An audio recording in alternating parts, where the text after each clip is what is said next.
Coming to terms with infidelity is a hard pill to swallow. You'll dang near choke on it. But what's worse is living a life that you don't even recognize anymore. Today on Our Space, Op moves on from his choking hazard and learns to play the leading role in his own life again. Coming to terms with the fact my wife is cheating on me. I'm sure, like many people, when I first started getting thoughts in the back of my head about her being unfaithful, my immediate reaction was, I'm thinking crazy. She could never do that to me. But I'm increasingly confident that's exactly what she's doing to me. I haven't yet come across a smoking gun, but there's been an escalating degree of behavioral flags that can't be ignored. Wanting to travel for work more and expressing desires for some time apart while she stays on the other side of the country more and more. Being increasingly guarded over her phone, never leaving it out of her sight. Going on long walks at night, almost 2 times as long as she'd ever would have before, supposedly talking to her mom the whole time. Taking her vibrator with her on this most recent trip, despite telling me she never uses those alone. The real kicker, she left her iPad at home before this most recent work trip and decided it needed to be remotely reset from the airport. I guess she doesn't realize there's a timestamp in iCloud when someone does that. And there's no good reason to do such a thing, unless you're concerned someone's going to see messages you don't want them to. I'm still mourning the loss of our marriage and I don't even recognize myself. Even typing this, I feel like I'm sort of paranoid and insecure freak, but I don't think I'm crazy. I never had an insecure bone in my body around us until a few weeks ago, and all of this has culminated since then. She's absolutely cheating on me. Update. Wow. Thank you for all the support. Did not expect to get this many responses to my story as well as so many people wanting to follow this throwaway account. I guess it's entertaining. I will keep posting updates on how this goes. Also, because I've gotten this tip multiple times, I can't access your phone records. It's a company-paid phone. We are not on the same network or bill. Otherwise, I would have done that a while ago. Honestly, if it looks like a duck, swims like a duck, and quacks like a duck, it's probably a duck. We need to follow our gut instinct more and really trust what our minds and bodies are trying to say. I feel like we know instinctively when something's off. I just wish we had the ball to confront those that do us wrong, so we waste less time and energy on them than we already are. Update. Got the receipts. She's a cheater. The pie came through. Best $1,000 I ever spent. Got photos of her taking her screwboy up to the hotel room while holding hands. Maybe I should have waited, but the anger was overwhelming. I just messaged her saying, I know all about it, and I hope to have a good time. It's over for us, and attach one of the photos. It felt good. It's her birthday today too. I hope I ruined it for her. Like the coward she is, she didn't respond. But she's out there a whole extra week, which gives me some time to start putting the affairs in order. Glad I got closure and confirmed I wasn't crazy. I deserved so much better than that gaslighting. C-word. Update. She responded a few hours later saying, what is this? The gaslighting and narcissism is insane. Update 2. Wow. Really, thank you everyone for all the support. I've been flooded with positive messages, and it means a lot. I told my family about the divorce, and while they were upset, they totally support me. As do my close friends. She did ask to talk and I ignored it for several hours before I finally just telling her I'd rather wait a day to do so. This is obviously a devastating betrayal, but I'm taking the high road. The world needs more love, not less. I've retained counsel for a lawyer and ensured doesn't have access to the credit cards where I hold liabilities. I think we can mostly be amicable. Let's hope. The community has some thoughts about this. Live Maze 6410 says, be prepared for the. It doesn't mean anything. We can work it out. You weren't paying attention to me. DOP replies, which is just funny now. How could I ever believe a word she says? I can and will do so much better. Live Maze 6410 replies again. In your situation, I would absolutely move on to bigger and better things. You stated before that there was a divorce talk and separation. This puts the nail in. You'll be fine long term. Grieve the end of the marriage, heal, get support from family and friends, and move on. Cop replies, it feels like a huge weight off, actually, because now I feel nothing for her. Yeah, it sucks to get divorced and all that, but it's even worse to stay with someone as heinous as she is. I'm free. Zebriggs says, be ready to be lived to manipulated and gaslight all the way through. She will tell you all kinds of things. It didn't mean anything. It meant everything. I love you. You love me so much. You needed to screw another dude. We were having problems, and yet I never cheated. You weren't paying any attention to me? No. The correct thing is you weren't paying me any attention. All of it was for your screwboy. You don't know what I was going through. Of course, I don't. You didn't tell me. And when I asked, you told me all was good. It was a mistake. No. A mistake is buying almond milk instead of soy milk. It was a series of decisions you made. You made your choices, now own them. Don't do this. I didn't do anything. You did. You chose to do all you wanted. Now I choose to protect myself. Don't you trust me? Hell, no.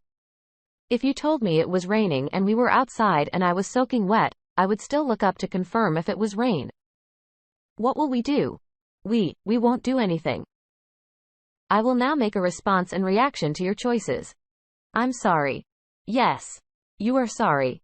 You got caught, but you didn't feel sorry till now. You don't understand. You are absolutely correct. I have never cheated. So how can I understand what F-up thing is going through your mind? I will do anything. Please don't do this. I can't trust you. I can't believe you. You did one of the worst things that can be done. You betrayed me on so many levels that you can't even begin to understand. If you had sex with her in the last 6 months without condoms, go take an SCE test. If you have children, go take a paternity test. Sorry.